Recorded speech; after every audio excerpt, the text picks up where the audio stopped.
Hey Leo, it's time for the vlog.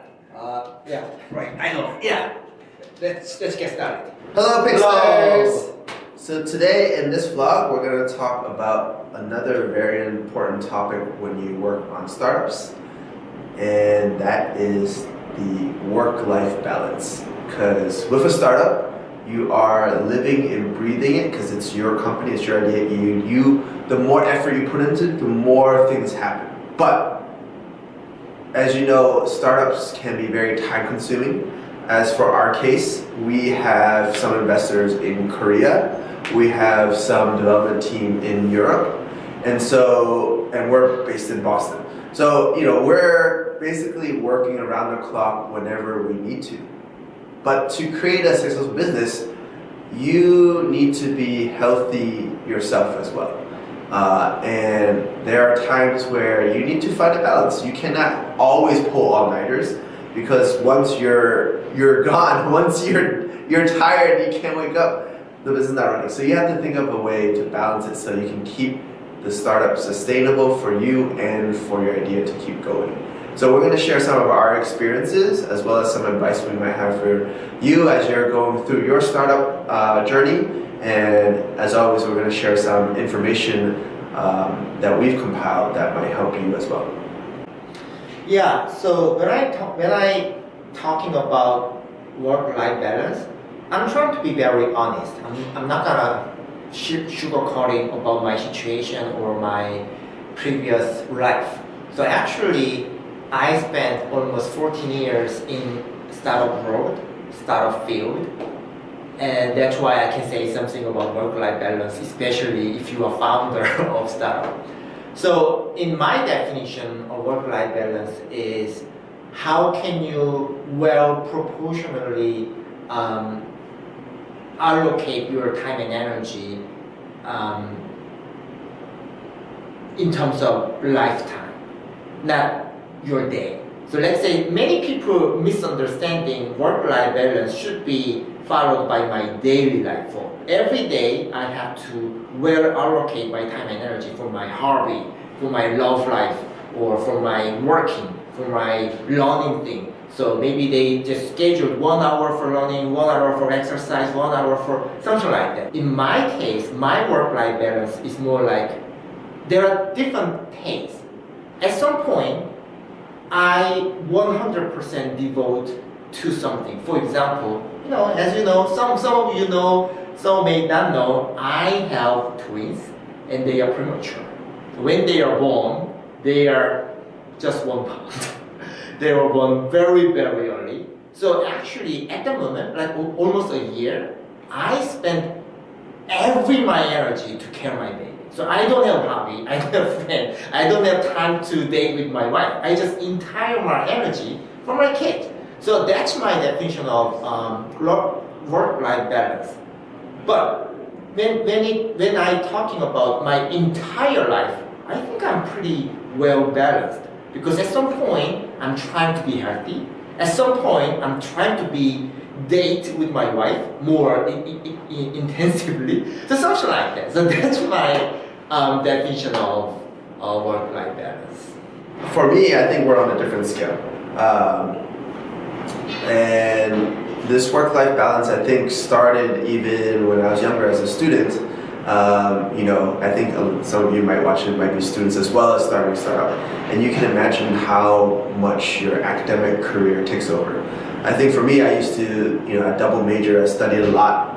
And I wouldn't go to sleep until 2 or 3 a.m. And then I had a job. In the middle of it, I was an RA and I had to teach classes. Sometimes I wouldn't, sleep until 4 a.m. or just don't sleep at all to finish what I read down. But balance is important.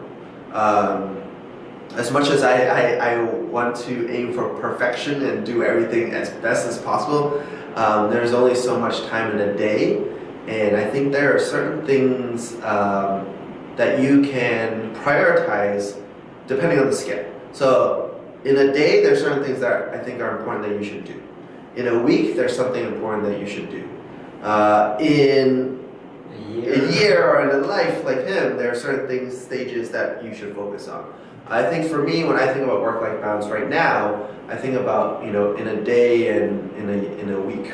I think about like, all right, what is the most important thing for me in a day? I need to be able to eat.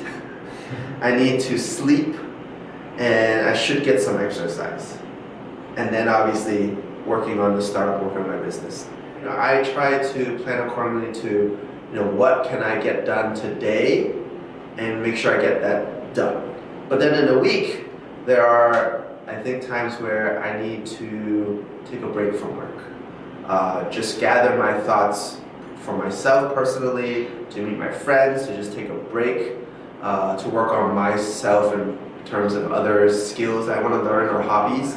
And maybe that's just half a day in a week, right? Or 1 day in a week. But I think in terms of work-life balance, it's really for me thinking about what do I need to get done, and what are things that I can get done maybe tomorrow. But obviously you've built in some flexibility. I think with startups, you never know what will happen. And so sometimes, you might have to spend less time working out, or maybe I have to sleep one less hour, or maybe one night I need to pull an all-nighter. That's fine, because the other days I've been sleeping healthy and eating healthy, right? So I'm able to suddenly have to pull an all-nighter, suddenly have to do all these things because I wasn't draining all my energy beforehand. So I'm preparing myself for when those crazy things do happen, which they do, and getting those things done. And then prioritizing what things need to get done sooner. I wanna talking about the two important things in terms of work-life balance. The first thing is how well allocate my energy. So I said that I allocate my energy based on like my life. But another question is, what is best proportion? Maybe that's another question. So my answer is follow your passion. So at some point, you want to do something. For example, you really deeply falling in love with guitar. And then you cannot forget about the exercise guitar. That's the right moment. Spend more energy to exercise guitar if you really have a passion to do it. That's my allocation. But number two, what is the minimum of other relatively less important things in your life? For example, today I really want to make Pikurate taking off.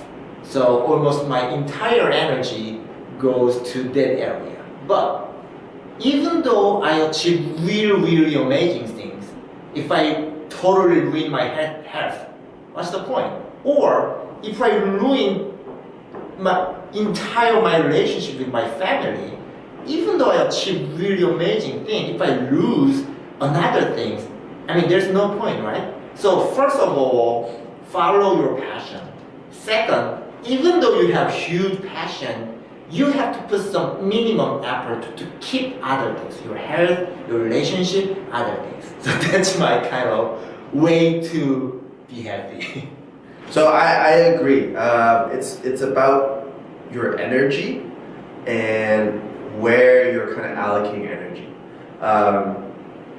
And so in a sense, like you can do something you love for a long time. But over time, no matter who you are, I think over time, your energy for that may decrease, right? And so when that time comes, it's about not pushing forward to do that because, if you do that, your efficiency or the results you produce is not going to be as good, right? And so you have to find the other things in your life that gives you energy so that you can later go back and do those things, right? Kind of like when people say work hard, play hard.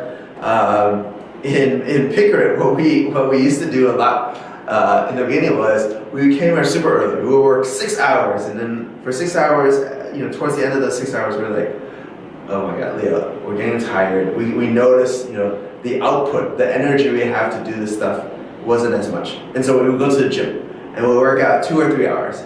And we were so excited to go to the gym because it's different from work. And then we put all that energy in working out, and then we're like, oh my God, my body's tired. I want to go back to work. And so after those 2 or 3 hours, go back to work and work for another 5-6 hours. But that was doing this other thing gave us the energy to do the next thing again. Leo here, it's like, when he's kind of tired from doing Pikurate stuff, being with his kids or being with his family, he wants to see them, and he has so much energy to go see them, so much, so much desire to see them, that he spends all the energy there, and they give him energy so that he can work hard later on Pikurate. So I think it's about balancing your energy and making sure you have things in your life that gives energy to feed off of each other. So we would love to hear kind of for you guys doing your startup journey, how you're balancing startup and all the other things in your life. And also, what are the things that you do that gives you energy to continue doing your startup? I think everyone has something different, and I'm always looking for other ways. For me right now, what gives me energy is eating good food and just being around and friends.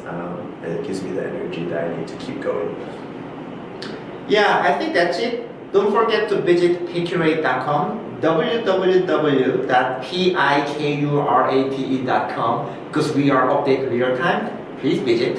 So yeah, of course, use Pikurate to help you not only save all the websites or information you found that's very useful, but also use it really to collaborate with your friends, your family, your groups. Actually, just the other day, my friend was planning to go to San Francisco, and so he asked me to, what are some good places to go, eat, do, and so I made a pick. I compiled a bunch of links that I thought were good of restaurants and things to do, and I also asked my other friends that live in California to gather that, and I think that was a really easy way for us to just we got all this stuff, and here it is. Right. So use Pikurate in that way or other way that you think will be useful for you. And until next time, bye. Bye.